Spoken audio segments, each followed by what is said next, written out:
Good morning students.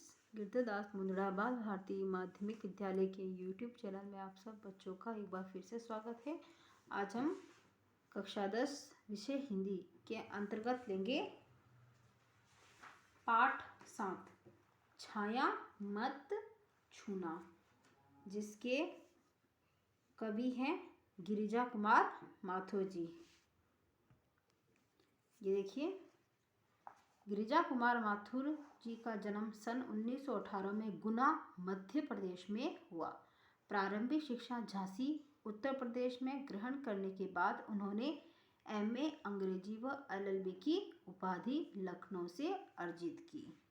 शुरू में कुछ समय तक वकालत की, बाद में वे आकाशवाणी और दूरदर्शन में कार्यरत हुए।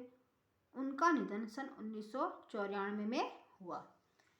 गिरिजा कुमार माथुर की प्रमुख रचनाएं हैं नाश और निर्माण, धूप के धान, शीलापंख, चमकीले, भीतर नदी की यात्रा, जो कि ये सब हमारे क्या है, काव्य रचनाएं हैं। ये काव्य संग्रह है उनके। जन कैद उनका नाटक है। नई कविता, सीमाएं और संभावनाएं, ये क्या है, आलोचना है। ठीक है, आगे देखते हैं। ये बहुत ज़्यादा इंपॉर्टेंट है आपके लिए, गिरिजा कुमार माथुर जी की प्रमुख रचनाएं। ठीक है, नई कविता के कवि गिरिजा कुमार माथुर रोमानी मिजाज के कवि माने जाते हैं। वे विषय की मौलिकता के पक्षधर तो हैं, परंतु शिल्प की विलक्षणता को नजरअंदाज करके नहीं। चित्र को अधिक स्पष्ट करने के लिए वातावरण के रंग को भरते हैं।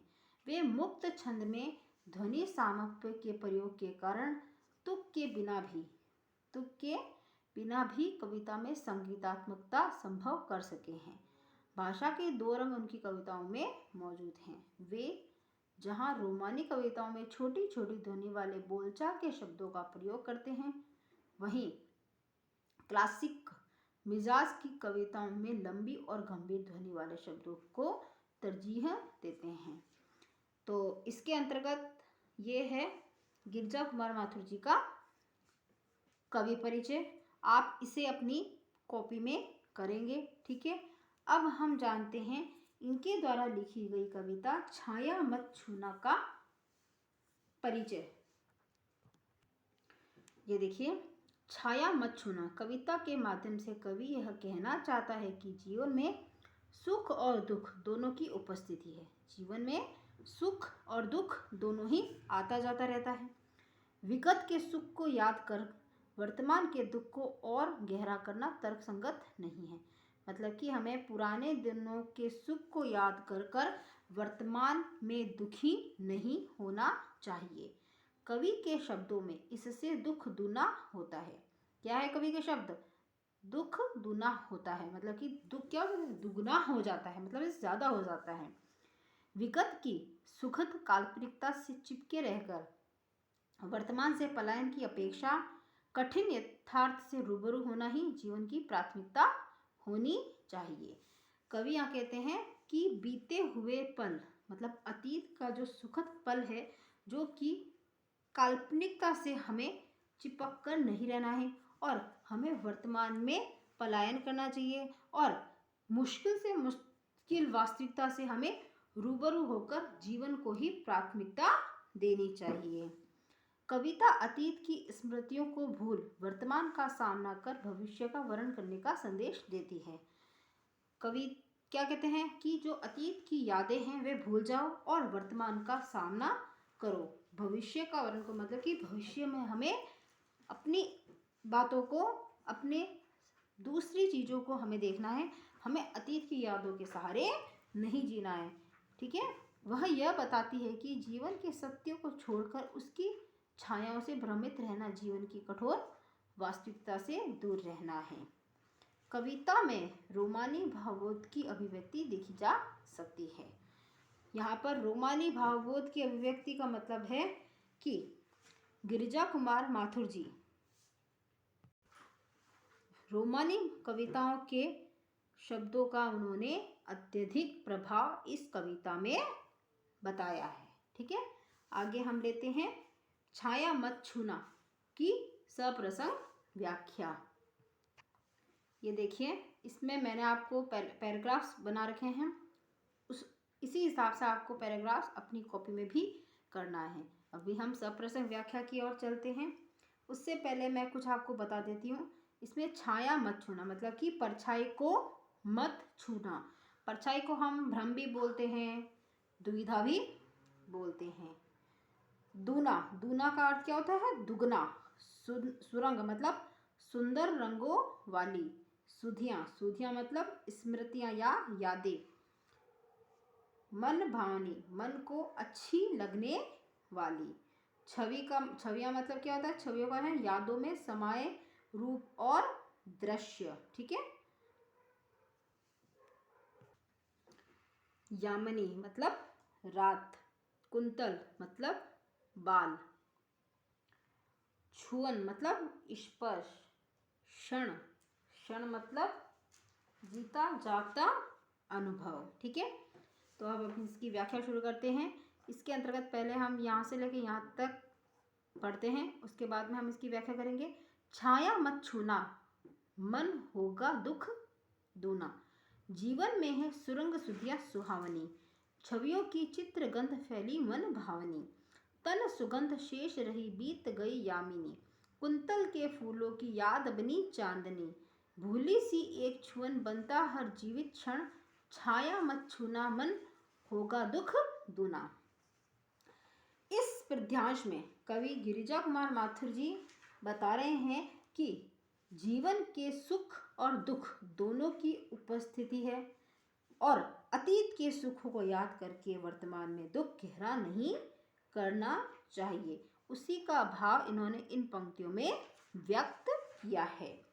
छाया मत छूना, मन होगा दुख दूना। यहाँ पर कवि गिरिजा कुमार माथुर जी अपने मन को अर्थात हृदय को संबोधित करते हुए कहते हैं कि हे मन या हे हृदय। यहाँ पे हे मन, तू कल्पनाओं के संसार में घूमना नहीं, तू कल्पनाओं के संसार में मत घूमना और पिछली यादें तुम्हें क्या करेगी? भ्रम में डाल देगी। पिछली यादें तुम्हें कहाँ डाल देगी? भ्रम में। मतलब कि वे तुम्हें क्या करेगी? हमेशा छाया से, हमारे जो पहले छाया है, जो पहले चीजों की छाया है, उससे वह हमें क्या करेगी? भ्रम में डाल देगी और उनको याद करके तुम्हारा भी दुख क्या हो जाएगा? दुगना हो जाएगा। जीवन में है सुरंग सुधिया सुहावनी। छवियों की चित्र गंध फैली मन भावनी। माना कि, यहाँ पे कवि क्या कह रहे हैं कि माना कि तुम्हारे जीवन में अनेक प्रकार की रंग बिरंगी मन भावन मधुर यादें समाई हुई है और उन्हें याद करके तुम्हारे मन में न केवल मन भावन चित्र उभरते हैं बल्कि उनके साथ जुड़ी मन को अच्छी लगने वाली गंध भी तुम्हारे तन मन को खुशियों से भर देती है। वे आगे कहते हैं कि तन सुगंध शेष रही बीत गई यामिनी। कुंतल के फूलों की याद बनी चांदनी। यहाँ पर कवि कहते हैं कि तुम अपनी प्रिया की यादों में जीकर, प्रिया मतलब उनकी प्रेमिका, तुम अपनी प्रेमिका की यादों में जीकर उसके तन की गंध महसूस कर लेते हो। इस प्रकार पुरानी मधुर यादों में डूबकर पूरी रात क्या हो जाती है? बीत जाती है, अर्थात समय गुजर जाता है। तुम्हें चांदनी रात को देखकर, यहाँ पे कवि क्या कहता है कि तुम्हें चांदनी रात को देखकर अपनी प्रिया के बालों में, कुंतल मतलब बाल, प्रिया के बालों में जो शोभित फूल है उसकी स्मृति तुम्हें आती है। किसकी वजह से आती है? चांदनी रात को देखकर उनकी प्रेमिका के बालों में जो फूल है, वह फूल इतना शोभित होता है कि जिससे कि उन्हें यादें वापस उनके सामने आ जाती हैं। भूली सी एक छुअन बनता हर जीवित क्षण। छाया मत छूना, मन होगा दुख दूना। इस तरह भूला हुआ प्रत्येक क्षण तुम्हारे सामने मानो जीवित होकर खड़ा हो जाता है, परंतु फिर भी ये यादें क्या है? छाया ही है। इनसे मन को दुगना दुख मिलेगा। इसलिए इनसे दूर रहना ही सही है। और दूर रहकर ही हम क्या कर सकते हैं, वर्तमान को सुखी बना सकते हैं। इसलिए यहाँ पर कवि कहता है कि तू हे मन, तू कल्पनाओं के संसार में घूमना नहीं, पिछली यादें तुम्हें क्या करेगी, भ्रम में डाल देगी, जिससे कि तुम्हारा दुख क्या हो जाएगा, दुगना हो जाएगा। इसमें देखिए, यश है या न वैभव, मान है न सरमाया, जितना ही दौड़ा तू उतना ही भरमाया। प्रभुता का शरण बिंब केवल मृग तृष्णा है, हर चंद्रिका में छिपी एक रात कृष्णा है। जो है यथार्थ कठिन उसका तू कर पूजन, छाया मत छूना मन होगा दुख दूना। यहाँ हम सबसे पहले लेते हैं इसके शब्दार्थ, आपको बता देते हैं। वैभव, वैभव का मतलब होता है सुख साधन। सरमाया मतलब पूंजी, सरमाया मतलब पूंजी। भरमाया मतलब भटका। प्रभुता का शरण बिंब, यहां से लेके यहां तक का इसका अर्थ होगा बड़प्पन का एहसास, बड़प्पन का एहसास। ठीक है, यहां तक इतना अर्थ है। केवल मृग तृष्णा, यहाँ पे मृग तृष्णा मतलब झूठा भ्रम, मृग तृष्णा मतलब होता है झूठा भ्रम। हर चंद्रिका, यहाँ पे चंद्रिका मतलब चांदनी, ठीक है। कृष्णा मतलब काली, यथार्थ मतलब वास्तविकता, पूजन मतलब पूजा, ठीक है। अब हम इसके बारे में आपको बताते हैं कि इन पंक्तियों में कवि गिरिजा कुमार माथुर जी बता रहे हैं कि दुख के पीछे सुख, दुख के पीछे सुख और सुख के पीछे दुख की भावना को व्यक्त किया गया है, ठीक है। इसकी व्याख्या देखते हैं। यश है या न वैभव, मान है सरमाया, जितना ही दौड़ा तू उतना ही भरमाया।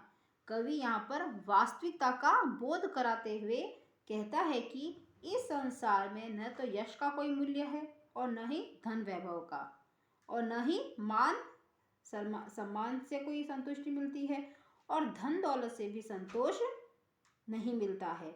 और मनुष्य इस संसार में हमेशा रहते हुए इनके पीछे दौड़ता रहता है, अर्थात भटकता रहता है। भरमाया मतलब भटकता रहता है। प्रभुता का शरण बिंब केवल मृग तृष्णा है, हर चंद्रिका में छिपी एक रात कृष्णा है। यहाँ पर कवि कहता है कि बड़प्पन पाने की कामना क्या है, बड़प्पन पाने की कामना भी एक क्या है, विडंबना है। यह केवल क्या है, एक मृग तृष्णा या छलावा भर ही है। सत्य तो यह है कि हर चांदनी रात के पीछे, हर चांदनी रात के पीछे एक काली रात छिपी हुई है, अर्थात हर सुख के पीछे एक दुख छिपा रहता है। इसलिए छायाओं या कल्पनाओं में सुख खोजने की बजाय जीवन की वास्तविकता को अर्थात सत्य को समझना चाहिए। जो है यथार्थ कठिन उसका तू कर पूजन, छाया मत छूना मन होगा दुख दूना। यहाँ पे कवि कहता है कि जीवन के यथार्थ और सत्य को समझने की कोशिश करनी चाहिए और उसी का ही उन्हें पूजन करना चाहिए। अर्थात यहाँ पर कवि कहता है कि मुश्किल वास्तविकता मतलब कि कठिन वास्तविकता को झेलने को तैयार रहना चाहिए। इसलिए भूल से भी छायाओं को नहीं छूना चाहिए, मतलब कि हमारी पुरानी स्मृतियों को हमें याद नहीं करना चाहिए, भ्रम में नहीं आना चाहिए। उससे हमारा दुख क्या होगा, दुगना ही होगा। अर्थात अतीत में सुख खोजने से वर्तमान की शांति भंग हो सकती है। ठीक है, नेक्स्ट पैराग्राफ देखते हैं हम। दुख हत साहस है दिखता है पथ नहीं, देह सुखी हो पर मन के दुख का अंत नहीं। दुख है न चांद खिला शरत रात आने पर, क्या हुआ जो खिला फूल रस वसंत जाने पर। जो न मिला भूल उसे कर तू भविष्य वरण, छाया मत छूना मन होगा दुख दूना। सबसे पहले इसकी कुछ शब्दार्थों के अर्थ बता देती हूँ मैं। दुविधा हत साहस है, इसका मतलब होता है दुविधा के कारण साहस नष्ट हो जाना। ठीक है। पंथ मतलब रास्ता, देह मतलब शरीर, यहाँ पर शरद रात मतलब कि ठंडी चांदनी रात, रस वसंत मतलब वसंत ऋतु का आनंद, वरण मतलब स्वीकार करना। ठीक है। अब हम इसकी व्याख्या की तरफ चलते हैं। दुविधा हत साहस है, दिखता है पंथ नहीं, देह सुखी हो पर मन के दुख का अंत नहीं। यहाँ पर कवि इन पंक्तियों में मनुष्य मन को संतुष्टि का भाव रखना चाहिए, जो नहीं मिला उस पर दुखी नहीं होना चाहिए का भाव इन पंक्तियों में उन्होंने व्यक्त किया है। उन्होंने बताया है कि हे मन, कवि क्या कहते हैं, हे मन तुम्हारा साहस दुविधाओं के कारण क्या हो गया, नष्ट हो गया है, जिसके कारण तुम्हें आगे बढ़ने का कोई रास्ता नहीं सूझ रहा है। इसी कारण क्या हो रहा है, देह सुखी हो पर मन के दुख का अंत नहीं। इसी कारण चाहे तुम शरीर से सुखी हो परंतु तुम्हारे मन में असीम दुख समाये हुए हैं, अर्थात सुख सुविधाओं के होते हुए भी तुम अपने मन से खुश नहीं हो। दुख है ना चांद खिला शरद रात आने पर, क्या हुआ जो खिला फूल रस वसंत जाने पर। यहाँ पर कवि कहते हैं कि तुम्हें इस बात का दुख है कि शरद ऋतु आने पर आकाश में चांद नहीं खिला। यहाँ पर इस लाइन का आशय है कि खुशी के अवसर पर भी तुम अपने मन से खुश न हो सके, और यदि रसमय वसंत के चले जाने के बाद फूल खिले तो उन खिलने वाले फूलों से क्या फायदा, जो न मिला भूल उसे कर तू भविष्य वरण, छाया मत छूना मन होगा दुख दूना। जिस काल में वे बता रहे हैं, जिस काल में मनुष्य को प्रिय का सामीप्य मिलना चाहिए था उस काल में तो नहीं मिला, और बाद में उसका मिलना सुख की बजाय दुख ही पहुंचाता है। एक बार फिर से देखिए, जिस काल में मनुष्य को प्रिय का मतलब कि उनकी प्रेमिका का सामीप्य मिलना चाहिए था उस काल में तो नहीं मिला, बाद में उनका मिलना सुख की बजाय दुख ही पहुंचाता है। अतः जो व्यक्ति को जो नहीं मिला उसे भूलकर वर्तमान में ही जीना चाहिए और भविष्य को स्वीकार करना चाहिए। अर्थात व्यक्ति को असफलताओं को भूलकर वर्तमान और भविष्य को संभालने का प्रयत्न करना चाहिए, क्योंकि कल्पनाओं में विचरण करने से कुछ नहीं मिलता, बल्कि मन का दुख भी क्या हो जाता है, दुगना हो जाता है। इसलिए कल को याद करके तू अपना आज खराब मत कर। तो बच्चों, तो आपको ये कविता कैसी लगी? मैं आशा करती हूँ कि आपको इसकी पूरी व्याख्या समझ में आ गई होगी। ठीक है। तो आप इसकी व्याख्या का आपको PDF सेंड कर दिया जाएगा। ठीक है। और इसके प्रश्न उत्तर भी। ओके।